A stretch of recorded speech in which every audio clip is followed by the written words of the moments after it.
så er jeg her vist også med lyd på, og jeg vil også sige velkommen til denne her netseance.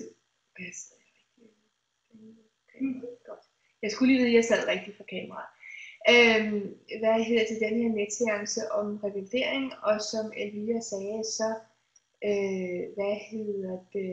så starter jeg med sådan en halv times oplæg.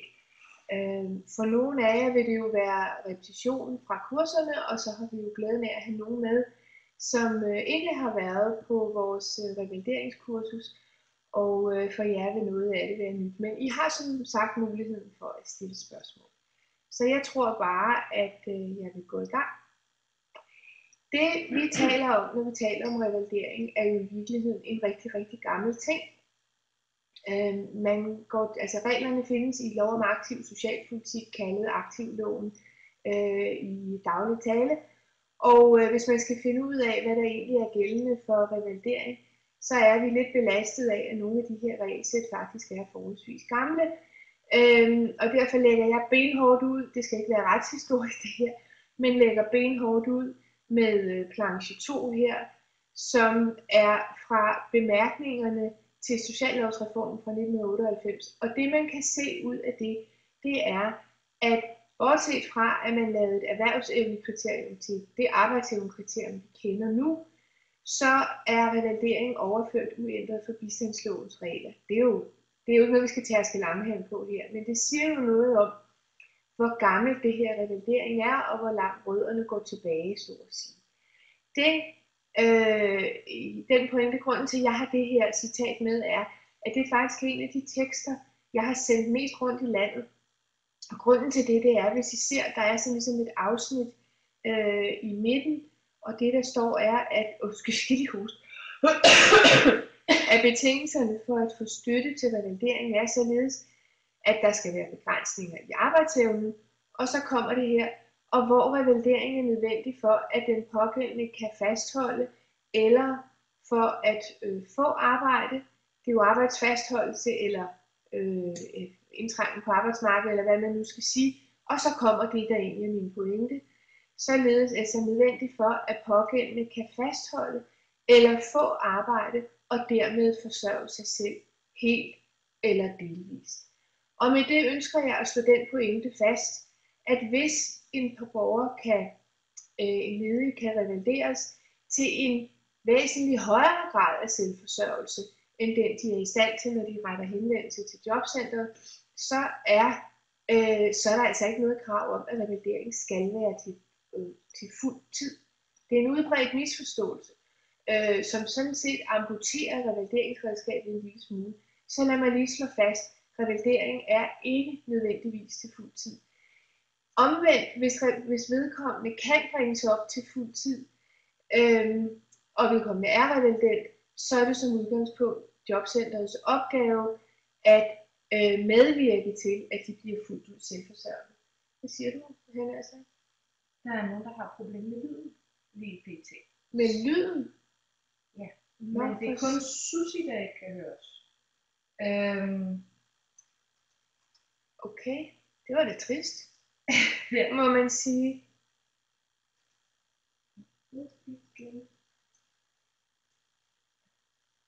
Fordi at vores gæst, som Bodil, hvad skal vi lige høre fra Birte? Hvad Birte skriver. Det var da noget andet. Okay. Også lyd her.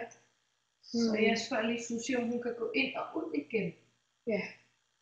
Så får jeg nok nødt til at fortsætte, så håber vi får Susie med. Men I får jo materiale sendende, så har I det om ikke andet. Skal jeg ikke bare gå videre? Ja. Det er en god idé, det prøver jeg så. Så har jeg taget det her udsnit af vejledningen med på planche 3, som drejer sig om, at der skal være tale om en væsentlig forbedring af arbejdsevnen. Det vil så sige, selvom revalidering ikke behøver at være til fuld tid, så skal man tro på, at en revalidering vil kunne give borgeren en væsentlig bedre forsørgelse, end hvis ikke vedkommende bliver revalideret. Så der skal selvfølgelig være en effekt af revalideringen, før man vil bevilge den. Jeg vil godt lige knytte et par kommentarer meget kort til vejledning nummer 39 fra 1998 til lov om aktiv socialpolitik. Og det, jeg vil knytte til der, det er, at man skal passe meget på med den vejledning, for rigtig meget af det, der står i den, er ophævet. Men lige det her, der er altså faktisk et par guldkornscitater, som stadig er gældende, og det her er et af dem. Så har jeg taget, den her med fra Ankestyrelsen, som jeg synes er rigtig, rigtig vigtig. Jeg har lavet et af mine modernistiske kunstværker på whiteboarden. Nogle af jer har set den før. Og det, jeg bruger den her til, det er jo til at understrege, at der er altså en trinfølge i det her. Ressourceforløbet har jeg anbragt lidt for oven, og siger i øvrigt ikke mere om nu her i dag. Men ellers er trinfølgen her jo revalidering før fleksjob og fleksjob før førtidspension. Undskyld. Og så kommer ressourceforløbet jo ind der, hvor det er nødvendigt. Og det lader jeg i øvrigt ligge. Enormt spændende. Vær opmærksom på, at der er faldet en ny afgørelse i 15, men det fører for vidt her. Når man tænker på, her har jeg den her, I kan se ud til venstre, den her lange mærkelige. Og det er den der brandmur, jeg taler om. Over på den anden side af det her, der har vi, hvis I forestiller jer, det er en pil, den her. Der har vi den almindelige beskæftigelse, det er opgavetegn. Almindelige beskæftigelsesindsats. Altså over på den anden side af den her brandmur her, der har jeg den almindelige beskæftigelsesindsats. Så er det vigtigt at være opmærksom på, at det her er et mindsteindgrebsområde, og det vil sige en mindre indgribende indsats før en mere indgribende indsats. Og hvis der er mulighed for at bruge nogle af de kompenserende ordninger, hjælpemidler, arbejdspladsindretning, personlig assistance, hvad det ellers kunne være, så går det forud for brugen af revalidering og af fleksjob og af selvfølgelig ressourceforløbet og af førtidspension. Grunden til, at jeg har taget det her svar med fra Ankestyrelsen fra maj 2014, er, at ved afgørelse 6 i 14 fik vi slået fast, at en borger kan ikke med bindende virkning søge om fleksjob. Og med det der mener man, selvfølgelig kan man gå ind og sige, jeg ønsker mig et fleksjob. Men det jobcenteret så vil gøre er, at så vil de jo undersøge, om der er brug for en særlig indsats, og så vil de starte med at undersøge, hvad er den mindste indsats, som du kan profitere af, sådan så du kan blive selvforsørgende. Hvis der ikke er hjælpemidler, hvad vi ellers har af kompenserende ordninger tilstrækkeligt, så vil man starte hernede fra med at kigge på revalidering. Og så vil man arbejde sig den her vej, hvis det viser sig, at for eksempel revalideringen ikke er nok for at blive selvforsørgende. Uanset om borgeren har søgt ressourceforløb eller fleksjob eller førtidspension, så vil man starte, hvis ikke de mindre indgribende indgreb, var jeg lige ved at sige, er nok, med revalideringen. Og det har jeg i overvis tænkt, hvor ville det være smart at få noget på det, og det har vi fået nu med det svar fra Ankestyrelsen. Derfor er det her. Om målgruppen for revalidering, så er vi inde i selve aktivloven, paragraf 46 stykke 1. Der ved vi så, at revalidering er erhvervsrettede aktiviteter og økonomisk hjælp. Økonomien kommer vi slet ikke ind på i dag, det kan vi simpelthen ikke nå. Og vi leder efter nogen, der har, som der står i linje 2 i paragraf 46 stykke 1, vi leder, hvad jeg har sagt, målgruppen er nogen, der har begrænsninger i arbejdsevnen. Så det skal vi sådan set lige have fundet ud af, hvem det er. Det er jo lidt ironisk ment, fordi det er jo selvfølgelig en ofte langvarig proces, jeg gør helt kort her. Undskyld. Dog vil jeg lige sige, at argumentet for, at dem herovre på fleksjob, at de også godt kan få revalidering. Man kunne sige til mig, at det ikke er overstået, inden man kommer over. Er revalideringsmulighederne ikke udtømt? Jo, det kunne man sige, men man kan jo læse af paragraf 46 stykke 1, at det jeg kalder baglandsrevalidering, det herovre kalder jeg forlandsrevalidering, at baglandsrevalidering her kan bruges, hvis det er nødvendigt for at opkvalificere den fleksjobberettigede til at komme i fleksjob. Nå, så langt forhåbentligvis så godt. Jeg håber, at Susis lyd virker. Så, skal vi lige have den her til at virke? Så vil jeg godt prøve at kigge lidt på, når vi har lige en anden ting, jeg vil sige, inden vi skal prøve at kigge på en model, som jeg ganske kort vil gennemgå, for at finde ud af, hvem der, eller med hensyn til målgruppeproblematikken. Det er subsidiaritetsproblematikken, som jeg jo desværre en gang imellem, det er lov om aktiv socialpolitik, paragraf 46 stykke 2, der jo betyder, at hvis andre ordninger er tilstrækkelige, så skal man ikke bruge revalidering. Det oplever jeg en gang imellem, at nogen får at vide, jamen du kan jo ikke blive revalideret, fordi du kan bare få noget andet. Og der er det, jeg vil sige her. Det vil jeg sige. Den vil jeg lige springe over. Jeg har prøvet at stille det op i en model her. Og der vil man kunne se, at jeg har subsidiariteten nede på 4. plads. Det er jo fordi, jeg mener, at hvis en borger henvender sig og har nogle udfordringer, så er man nødt til at undersøge, hvordan ser sagen ud, hvordan har arbejdsevnen det. I nogle tilfælde vil det faktisk være ganske enkelt, fordi det er indlysende, at vedkommende kun har bittesmå eller ingen begrænsninger i arbejdsevnen. Men hvis det er, og det kan man sige, det kunne man sådan set bruge den her risikovurdering til, at det er knap så indlysende, at man er nødt til at lave nogle nærmere undersøgelser, at det ikke på forhånd er åbenbart formålsløst og slet ikke nødvendigt at gå ind og gøre noget, så kunne man lave en risikovurdering af at sige, på det grundlag vi har, mener vi så, at der er en nærliggende risiko for, at vedkommende ikke bliver selvforsørgende, hvis ikke vi undersøger arbejdsevnen nærmere og tager stilling til, hvordan har den det. Første spørgsmål i afklaringen her vil være, at borgeren vender tilbage til hidtidige områder. Det vil sige, så vil der jo være nogle borgere, som først kommer ind i spørgsmål 2, og man så må sige trin 2 i modellen, fordi de aldrig har haft arbejdsmarkedstilknytning. Det er jo fair nok, dem vil der også være nogen af. Men hvis vedkommende er for eksempel en sygedagpengemodtager, så har vedkommende jo en arbejdsmarkedstilknytning med sig. Så vil man gå ind og kigge på, kan vi vejlede dig til noget andet?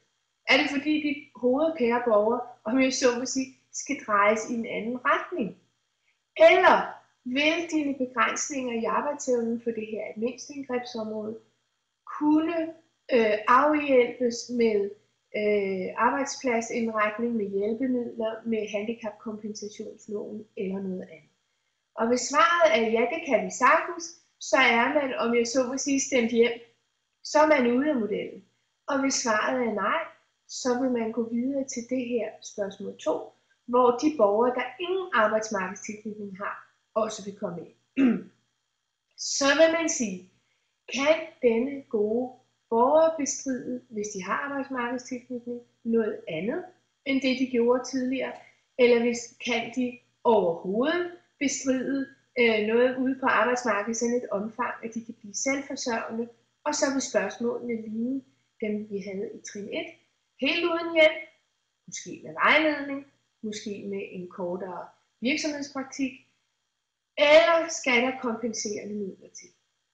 Hvis svaret er ja, så er de stemt hjem, så er de ude af modellen, og hvis svaret er nej, så vil man gå videre. Der er, om jeg så må sige, ganske stor afstand mellem trin 2 og trin 3. Man skal jo vide, altså hvis borgerne åbenlyst har begrænsninger i arbejdsevnen, men det er måske mindre klart, hvad indsatsen skal være, så skal der jo ganske robust, har jeg nær sagt, undersøgelsesarbejde til. Men hvis man når så langt, hvor man siger nej, det kan ikke lade sig gøre her i trin 2, så vil man skulle videre med trin 3, som hedder, er revalidering overhovedet sandsynligt? Fordi, som vi var inde på før, så er revalidering jo som udgangspunkt til ordinær beskæftigelse. Det med flexjobbet, det har vi været inde om før. Er revalidering overhovedet sandsynligt? Og der kommer vi så til at kigge på evner og færdigheder hos borgeren. Hvad kan de? Hvad kan de bestride? Hvad kan de bringes til, om man så vil sige?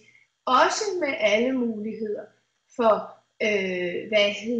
kompenserende ordninger og hjælpemidler og hvad ved jeg.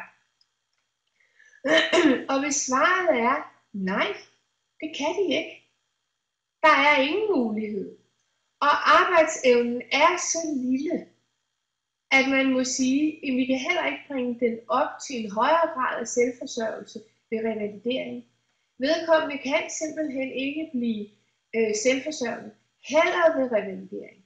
Så vil jeg jo sige, hvis sagen er fuldt oplyst, så har vi altså faktisk som minimum en fleksjobberettighed. Som retsstillingen er nu om dagen, så vil man jo skulle ind og undersøge, er det et klart fleksjob her, eller er vedkommende simpelthen så dårligt, så det hedder førtidspension. Det vil vi nok ikke se så tit. Eller kunne ressourceforløbet heroppe være en mulighed? Yes. Hvis vi så må komme til at sige, jamen det er så muligt. Her er sådan set masser af ressourcer, har også nogle alvorlige udfordringer, men der er også masser af ressourcer. Der er ingen grund til, at vores kære borgere her ikke skulle kunne blive selvforsørgende. Så kommer subsidiariteten ind for mit vedkommende, som jeg ser verden. Og det synes jeg jo selvfølgelig, jeg har belæg for i Ankestyrelsens praksis. Så, jeg har refereret til den her, så vil man komme ind og sige, og det spørgsmål, man skal stille sig er der muligheder efter anden lovgivning, som vil kunne bringe vedkommende i beskæftigelse? Det nytter ikke noget, at der efter anden lovgivning er et eller andet forkølet, halvhjertet tilbud, som måske ikke vil være tilstrækkeligt. Hvis jobcentret først er nået igennem trin 1, trin 2, trin 3, og vedkommende stadig er inden for revalidering, var jeg lige ved at sige, i revalideringsverdenen, så skal jobcentret simpelthen undersøge, kan man efter anden lovgivning få en indsats, som gør, at det er troværdigt, at vedkommende bliver ramt af arbejde. Hvis svaret er ja til det, fordi det er der nogle tilfælde, hvor man kan, så er der subsidiaritet, det er næsten ikke til at sige, og så skal vedkommende ikke revalideres, hvis svaret er nej, det er der ikke. Det er udelukkende beskæftigelseslovgivningens indsats her i form af beskæftigelseslovens muligheder for revalidenter, der vil kunne bruges, så er vedkommende altså, hurra, så har vi fundet en revalident.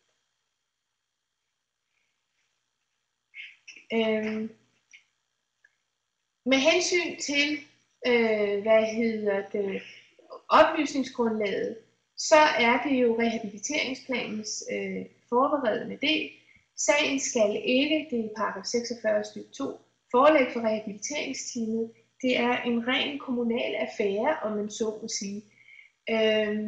Men det er et absolut krav, det kan vi se af den her 21/14, der faldt jo en stribe meget interessante afgørelser sidste år om rehabiliteringsteamets gøren og laden og alt det her med arbejdsevneindsatsen. Og der fandt også den her afgørelse.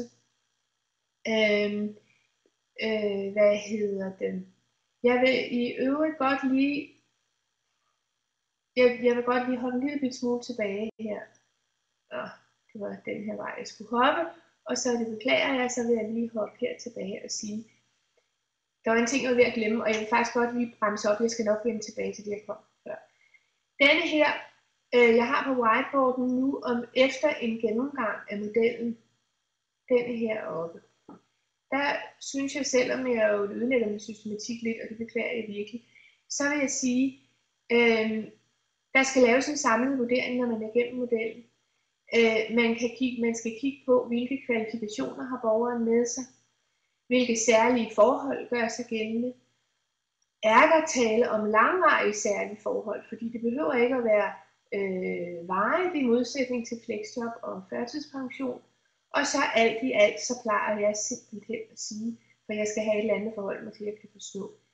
Er den pågældende borger på niveau funktionsevnen, set i forhold til arbejdsmarkedet, altså arbejdsevnen, ligner den en gennemsnitlig ledig har, eller er her nogle særlige begrænsninger?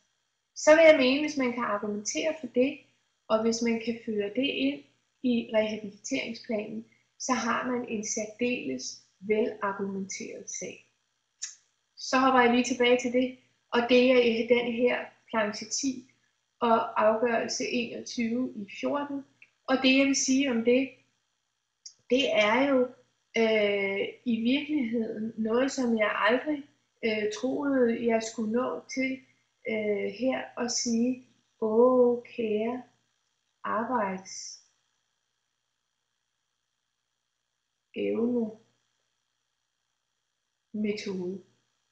Jeg kan ikke lade være, fordi jeg har arbejdet med den arbejdsevnemetode og med de nu afdøde ressourceprofiler i så mange år, helt fra starten af undervist i den, jeg ved ikke mange gange, og kunne huske alt det modstand og alt det, der var på det. Nu savner en del af os måske ressourceprofilerne i virkeligheden. Nu hedder det rehabiliteringsplanerne. Og det, denne her afgørelse 21/14 slår fast, det er, at det er altså ressourceprofilen, der er afgået ved døden. Det er ikke arbejdsevnemetoden og den metodiske tænkning og tilgang til konvertering af ressourcer og begrænsninger til ressourcer ude på arbejdsmarkedet. Den lever trygt videre, og det er det, man skal dokumentere i ressourceprofilen. Selvfølgelig i rehabiliteringsplanen, hvad hjertet er fuldt af, var. Og det kan man sige, det er måske knap så indlysende, fordi rehabiliteringsplanen jo er født, om man så må sige, til, at sagen forelægges for rehabiliteringsteamet til behandling, og så laves der en indstilling, træffes en afgørelse, og det er for så vidt overstået, når man kigger på den forberedende del. Nej, det er det ikke, for Ankestyrelsen har slået fast, at i alle revalideringssager, det vil sige om tilkendelse og berettigelse, det er også om ændring, om udvidelse af revalideringen, ændring af indhold i rehabiliteringsplanen, eller i selve revalideringsplanen, og ved ophør af revalidering. Ikke hvis den bare gennemføres revalidering og føres ud i livet, så falder det jo ligesom væk. Men hvis man er nødt til at træffe en afgørelse om ophør af revalidering af forskellige årsager, så skal der ligge en ajourført rehabiliteringsplan. Det er næsten ikke til at sige forberedende del. Ja, det er lidt en udfordring, fordi rehabiliteringsplanen ikke er tænkt som procesværktøj. Men det er altså kravet. Om praksis på målgrupperne, det er der jo rigtig, rigtig meget af. Det vil jeg så sige en lille smule om nu. Klassikerafgørelsen, altså dem, som jo virkelig har, her nær sagt, hvis vi skal se sådan på det, ryddet op i målgrupperne. Det er jo sådan en som 208. Det er også den, jeg ikke har med på grund af tiden, som hedder 227 i 9. Det var dem, der slog fast, at man altså kigger, baglæns, som man så, og siger, hvad er det for ressourcer, vedkommende har med sig i overensstemmelse med arbejdsevnemetoden? Hvad er det for formelle og uformelle kompetencer, vedkommende har med sig? Så vil man kigge på nutiden, hvad er det for udfordringer eller begrænsninger, borgeren har? Og så vil man kigge fremadrettet og sige, når vi ser de to ting i forhold til hinanden, hvad er det så vedkommende, vi kunne bringes til at kunne ude på arbejdsmarkedet? Hvis vedkommende kan bestride ufaglært arbejde, mere enkle arbejdsfunktioner, end de kunne tidligere, og de dermed kan blive selvforsørgende, så er det det, de skal, uanset om de måske tidligere har været professorer i pædiatri, eller professor i pædiatri, og nu kan gå ud og tage en job i Netto, så er det det, de skal. Det er simpelthen moderne beskæftigelseslovgivning. 227 har været afprøvet, men så må sige ved højesteret og blive stadfæstet. Så der er slet ingen tvivl om retsstillingen.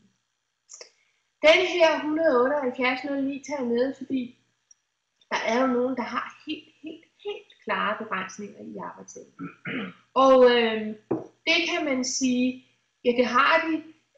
Undersøgelserne, der skal laves, er nøjagtigt de samme som dem, vi har talt om for de andre målgrupper. Og bare for at sige noget, som nok er meget indlysende nu, men det har ikke altid været sådan, at det, at man har en alvorlig begrænsning i sin funktionsevne, for eksempel alvorlig tunghør eller hørehæmmet, hvad det hedder, eller er helt døv, eller helt mangler synet, det gør ikke i sig selv, man er revalident. Der er eksempler, og det er det, den her 178 er eksempel på, at vedkommende faktisk kan gå ud og klare sig med almindelige kompenserende midler, og derfor ikke er revalident, men skal håndteres helt sædvanligvis, og den her unge mand skulle håndteres, om jeg så vil sige, undskyld udtrykket, over i uddannelsessystemet. Jeg har lige lyst til at knytte fast der. Det betyder jo ikke, at det er udelukket for revalidering. hvis man er død eller alvorligt tunghør. Det kommer an på den konkrete sag. 178.9 kan ikke læse sådan, som man siger, at døvhed hedder det vel, ikke er så alvorligt, at man kan være revalideret. Det kan man sagtens. Det kommer bare fuldstændig an på, hvordan vedkommendes begrænsninger ytrer sig. Og lige for det her tema vil jeg sige, at man skal huske på, at nogle døve desværre har andre alvorlige begrænsninger. Jeg hørte den en gang mellem læst sådan, så det havde jeg lige lyst til at kommentere. Juhu! Vi har fundet en revalidant, og jeg vil her sådan lidt mod afslutningen af mit indlæg sige noget omkring planen. Det er paragraf 47 og paragraf 49 i lov om aktiv socialpolitik, man skal have fat i. I denne her fremgår, at planen laves rehabiliteringsplan kan man sige. Revalideringsplanen skal laves i samarbejde med revalidenten, og den skal være tilpasset, sådan så at den passer til vedkommendes behov, forudsætninger og egne ønsker til fremtidig beskæftigelse. Og i paragraf 49 slås det så fast, at den skal selvfølgelig, og det er det mest berømte overhovedet om revalidering, tror jeg, bortset fra subsidiariteten, at den skal gennemføres på det, der skal være en plan, som så hurtigt som muligt bringer vedkommende ud på arbejdsmarkedet og i beskæftigelse. Og det vil sige, at der står det her om den korte tid, så kort tid som muligt i linje 2. Og læg så lige mærke til, så er der et komma, og så står der, og således er revalidentens behov til gode ses. Det er altså rigtig vigtigt. Og vi har set nogle afgørelser, vi har desværre haft en praksis, især for sygedagpengemodtagere i nogle år. Jeg håber, det er overstået, hvor man lige fik 8 ugers virksomhedspraktik og den slags ting. Husk lige, at der skal noget til at blive revalident. Der skal en ganske grundig undersøgelse af arbejdstiden for de fleste vedkommende. Der skal et ganske grundigt arbejde med planen. Og så vil jeg sige, kortvarige indsatser, det er ikke revalidering som udgangspunkt. En sjælden gang imellem kan det være det.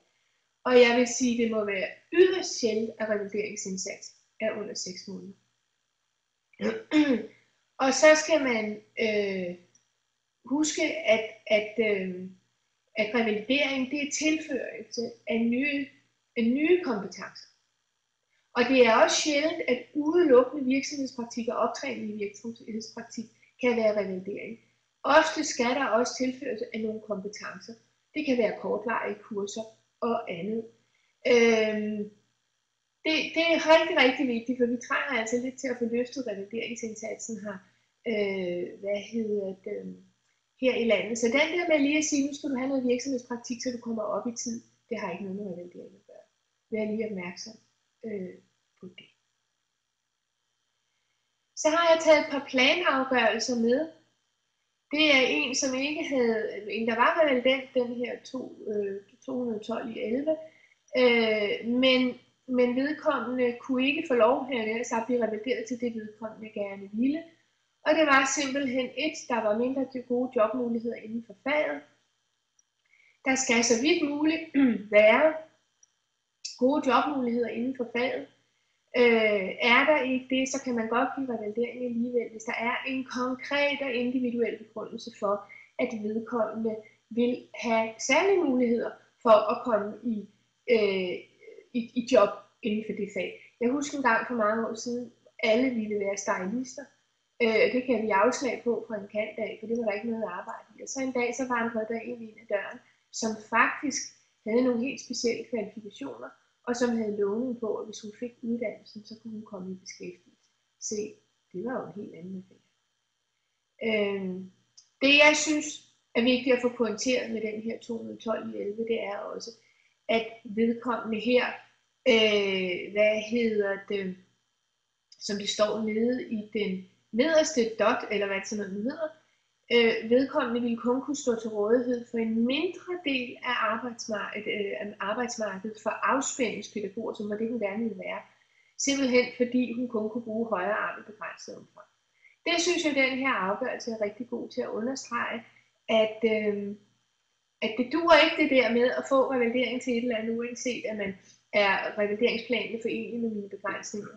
Selve det at gennemføre uddannelsen, Det duer ikke, at man så bare kun kan stå begrænset til rådighed bagefter. Udgangspunktet må være, at borgeren kan stå fuldt ud til rådighed inden for det felt, vedkommende bliver uddannet til. Her har jeg taget de 2 afgørelser om bygningsteknikerne og bygningskonstruktørerne. Jeg tror, der har været rigtig, rigtig mange af de her afgørelser rundt i landet. Det er pudsigt, det er noget, man åbenbart for mange kunne være en vej ind på arbejdsmarkedet, hvis man har fundet begrænsninger. Lad mig starte med 27.05, den nederste.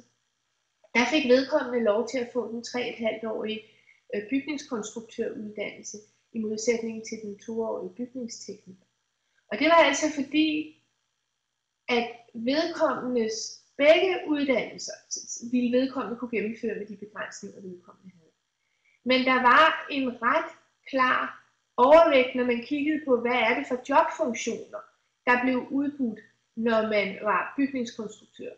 Der mente man simpelthen i Ankestyrelsen, at i bygningskonstruktørarbejdsopgaverne, som de blev udbudt på arbejdsmarkedet, ville det være meget nemmere for denne her borger at bestride med den dårlige skulder, end hvis vedkommende var bygningskonstruktør. Det vil sige, at muligheden for at komme i beskæftigelse vurderede man var væsentligt bedre som bygningskonstruktør end som byggetekniker. Og det var der altså ikke tale om i den øverste. I den øverste var der varieret beskæftigelse for begge, inden for begge felter, og begge de typer, eller hvad skal man sige, både byggetekniker og bygningskonstruktør arbejdsopgaverne var forenlige med vedkommendes begrænsninger, og så er det helt klart kortest mulige vej i beskæftigelse. Svingende ledighedstal har man har lagt vægt på ledighedstallene i den der 27.05, men svingende ledighedstal kan ikke i sig selv begrunde en forlængelse af en revalideringsplan. Så vil jeg lige afslutningsvis sige en lille smule om computer.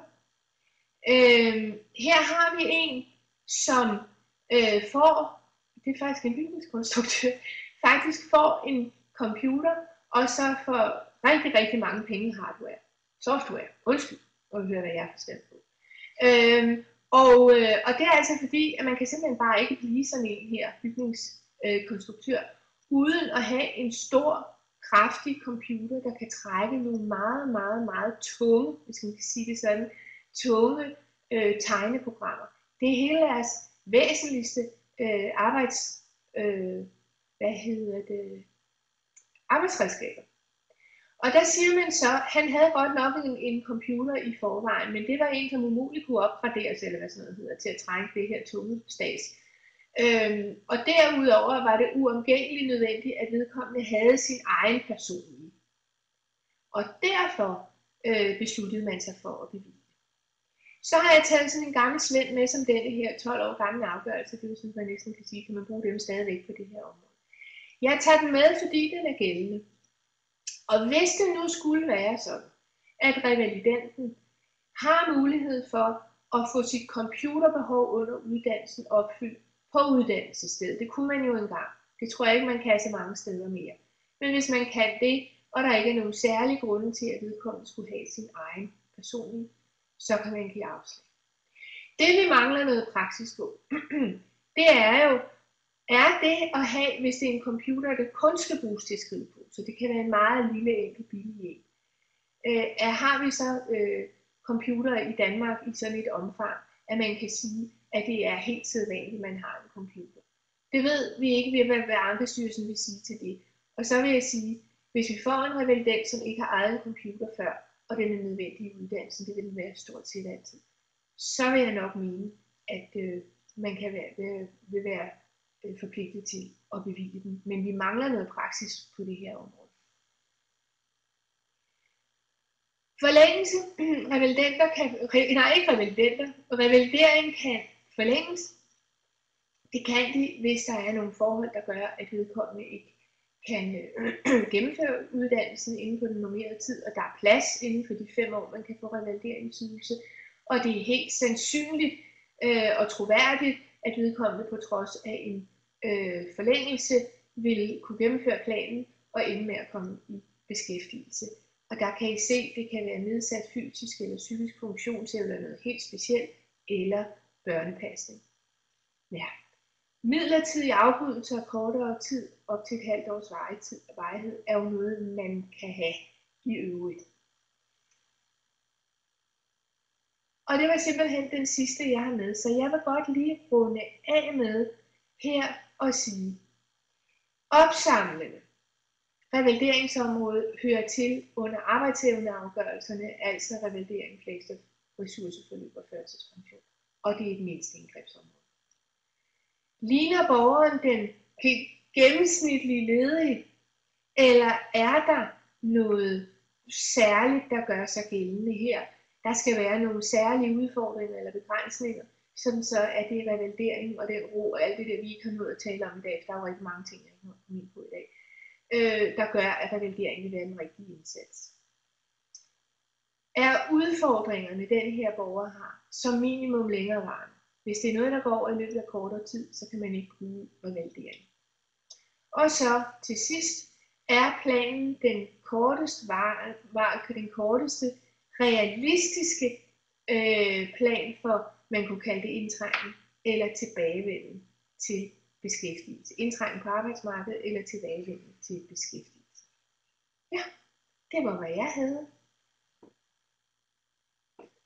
Så har jeg fået et spørgsmål her, om jeg vil fortælle lidt om bevilling af lån til selvstændige og opfølgning af sådan en bevilling. Ja, det vil jeg. Vi ser dem jo meget, meget sjældent, revalidering til selvstændige, og det er jo selvfølgelig også noget skidt. Det man skal være opmærksom på er, at revalidenten skal have nogle helt særlige forudsætninger for at kunne være selvstændig. Først skal man overveje, om revalidering til lønmodtagerstatus er nok, om man så at sige. Det kan godt være, at borgeren siger, at det er ikke det, jeg ønsker mig, men hvis man mener, at der burde være nogle felter, hvor vedkommende kan blive revalideret til lønmodtagerfunktioner, og der ikke er noget helt specielt, der gør, at det vil være bedre for dem, eller nemmere for dem at komme i beskæftigelse som selvstændige, så skal de altså ikke have revalidering til selvstændige.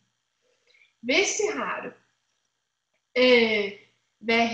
de her særlige forudsætninger, så kan det faktisk være en rigtig god idé. Jeg har selv haft et par eksempler, det er godt nok mange år siden. Det ene var en kand som havde fået sklerose, og som var så svag og træt desværre, at vedkommende ikke kunne passe sit gymnasielærerjob, og han startede en lille oversættervirksomhed. Og der bevilger man jo så lån til forsørgelse og kan bevilge lån til etablering. Det man skal være opmærksom på, det er nok det, der gør, at man synes, at det er lidt vanskeligt, kan man sige. Det er det her med, at der jo skal ligge en forretningsplan. Det er man jo nødt til. Man er nødt til at blive en forretningsplan. Og hvis man så synes, at det ser fornuftigt ud, så vil man faktisk kunne gå ind og bevilge til forsørgelse. Og den skal der jo følges op på. Og der, der skal jo følges op efter kapitel 7 om det individuelle kontaktforløb i beskæftigelsesloven, fordi det er sådan, man gør for revalidenter. Ja, og så til at jeg tænker på, at der er noget, jeg kunne egentlig godt komme lidt mere med på det, så jeg tror egentlig, jeg vil gøre det, at jeg vil lave et svar med lidt mere om selvstændige, og måske hvis jeg kan finde et par afgørelser, og så ryger de ud, om jeg så vil sige, med den mail, Elia sender med materiale. Kunne vi gøre det sådan? Så er der lige en, der skriver her. Og Susie kom på igen. Det var dejligt. Det er jeg glad for. Det var jo da lidt ærgerligt. Så jeg laver simpelthen lige lidt om de selvstændige. Og så vil jeg godt høre, om I har nogle andre spørgsmål eller nogle temaer. Det går jo sådan lidt over stok og sten her, fordi vi ikke har så meget tid i denne her form. Nej, jeg skriver. Ydelser under revalidering, ja. Der vil man jo som udgangspunkt, der er to ting, ydelser. Hvis vi taler om forsørgelsen, så er udgangspunktet, at langt de fleste revalidenter, de får revalideringsydelse, og revalideringsydelsen beregnes ud fra hvad der svarer nogenlunde til dagpengesatsen, altså A-kassedagpengesatsen eller sygedagpengesatsen. Derimod, hvis man er under 30, så har Folketinget jo for nogle år siden ment, at det var meget, meget vigtigt, at de unge mennesker ikke sandede til på revalidering. Altså, det vil jeg ikke kommentere på. Og det gør, at de under 30-årige, de vil, hvis de har forsørgerpligt over for hjemmeboende børn, så vil de få, hvad der svarer til voksen, som jeg så vil sige, revalideringsydelse. Og hvis revalidenten op til 6 måneder før iværksættelsen af revalideringsplanen har haft en indtægt, der overstiger dagpenge i A-kassedagpengeniveauet, så vil de også skulle have den høje ydelse. Og ellers så vil de have noget, skulle have, hvad der svarer til ungesatsen, ude eller hjemmeboende, på kontanthjælp. Ikke uddannelseshjælp, men på kontanthjælp, som jeg lige husker det. Og så vil der være dem, der har de her helt særlige psykiske udfordringer, som er på listen på både uddannelseshjælp og kontanthjælp. Og hvis de har nogle af de, og det er jo sådan noget mystisk noget, at man skal have den gåseøjne, jeg ved ikke hvordan jeg skal sige det, rigtige psykiske sygdom, for har man en anden, så får man ikke den her forhøjede ydelse. Så vil man alt efter, om man har hjemmeboende børn eller ej, få hvad der svarer til forsørger eller ej forsørgertakst. I det materiale, nogle af jer har, eller I alle sammen har sådan set, fra hele revalideringskurset, der ligger plancherne om forsørgelsesydelserne. Og så er der voksenlærlingeydelse. Voksenlærling, det har der været en masse polemik med. Nu er det jo sådan, at voksenlærlingeordningen er skrevet ind i beskæftigelsesloven, som en indsats over for beskæftigede. Og det ligger fuldstændig klart, at hvis der udbetales voksenlærlingetilskud, så må der ikke betales andre tilskud i den forbindelse. Det vil sige, at som udgangspunkt vil jeg mene, det er lidt uafklaret, men som udgangspunkt vil jeg faktisk mene, altså voksenlærlingen burde jo ligge over revalideringsydelsesniveau, så der ikke er brug for et supplement. Og så er det, jeg godt lige vil sige noget om, fordi det kom jeg lidt fra før i anden iver her, nemlig løntilskud. Det er ikke muligt at yde løntilskud efter beskæftigelseslovens løntilskudsregler til en revalident, hvis der er tale om en voksenlærlingeordning. Det der nu hedder start, men før hed AMS, har længe jagtet det der, og nu er det altså slået fast. Løntilskud til, så vil jeg godt lige sige for voksenlærlinge, hvis de omfatter revalideringsreglerne, så vil de jo kunne få, hvis der er tillægsydelser og andet, altså revalideringsafledte udgifter og sådan noget, arbejdspladsenretning og andet, så vil de jo kunne få det som almindelige revalidenter. Det er til forsørgelsen, man ikke kan give, hvis de er voksenlærlinge. Derudover vil jeg sige om løntilskud, at reglerne er jo blevet ændret for nogle år siden. Så det er ikke længere sådan undtagelsen, at en revalident kan få løntilskud. En revalident vil kunne få løntilskud, hvis man mener, det er det rigtige. Og der skal man altså bare være opmærksom på, at hvis vedkommende ikke er i løntilskud fuldtid, så får de jo kun løntilskud og ydelse for de timer, de rent faktisk arbejder. Og så må der ikke suppleres op efter reglerne om revalideringsydelse, så skal det ske efter kontanthjælpsreglerne. Det er jobcentret, der vælger, om vedkommende skal i løntilskudsordning eller i virksomhedspraktikordning, som det her er lavet nu, og man kan skifte fra den ene til den anden ordning. Så vil jeg godt lige sige, at man skal huske, at, og så suger jeg lige luft ind, brutto-støtte-intensitet-princippet, det hedder det kunne hjælpe, gælder også for revalidenter. Og det vil sige, at samtlige offentlige løntilskud, det er altså også, hvis der ydes mentor eller noget andet, samtlige offentlige tilskud til den pågældende, det er alle offentlige tilskud, til den pågældende ansættelse, fordelt over et år, ikke må udgøre mere end 75% af lønudgiften. Og det er der nogen, især i lærlinge og elevforløb, hvis de starter med en meget, meget svag arbejdsevne, hvor det vil kunne blive problemet. Og der har man altså den særlige løntilskudsordning, hvor man siger, at hvis vi har en, der skal i lærling eller elevordning, ja, det var lige ved at gå i stå, som har en meget, meget begrænset arbejdsevne, og det må vi jo tro især er i starten af forløbet, fordi hvis de skal i lærlinge, altså hvis de skal have en egentlig uddannelse, så er det jo på sigt, så skal de jo gerne på sigt kunne bestride et arbejde. Hvis de har sådan en meget beskeden arbejdsevne, så må løntilskuddet godt i en del af perioden også udgøre arbejdsgiverens de kan stadig se det var godt. Ja, jeg troede jeg havde mistet jer, men jeg har bare mistet skærmen. Sådan her. Jeg vil bare lige sige, arbejdsgiveren skal som udgangspunkt altid betale lærling eller elevløn. Men hvis vedkommende skal i denne her særlige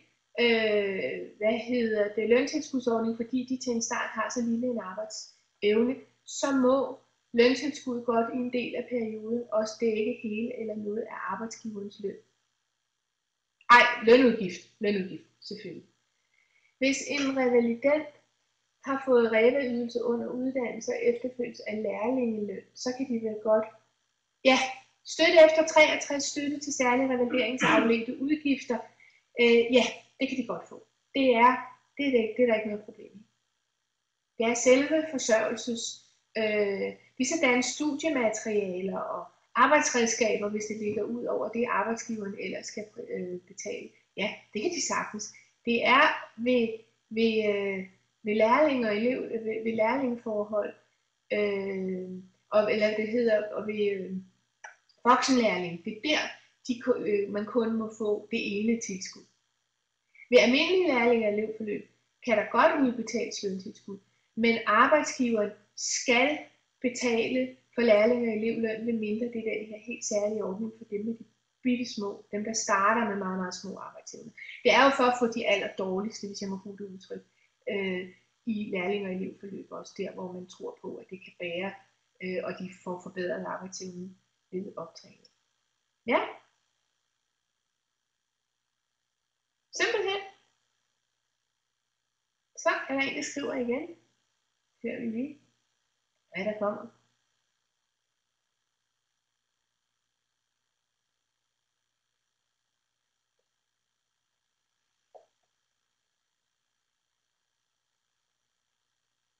Der skrives, kan vi se, så kan vi lige nå at få den med også. Skal en person på ledighedsydelse fortsætte på ledighedsydelse under revalidering? Jeg hoster lige så træt. Ja, der findes en afgørelse på det. Og udgangspunktet er, den der gode borger, der skulle i fleksjobberettiget, der skulle i revalidering, skulle ud på en virksomhed, noget virksomhedspraktik i sin revalidering. Og der slog Ankestyrelsen fast, at det hed ledighedsydelse, fordi det ikke var med sigtet ordinær beskæftigelse. Det er måske lidt mere usikkert, hvis vedkommende skal tage en egentlig teoretisk uddannelse. Men som praksis har udviklet sig, så skal fleksjobberettigede, der revalideres, fortsætte på ledighedsydelse under deres revalidering. Yes. Men så er det vel også tid så småt til at runde af.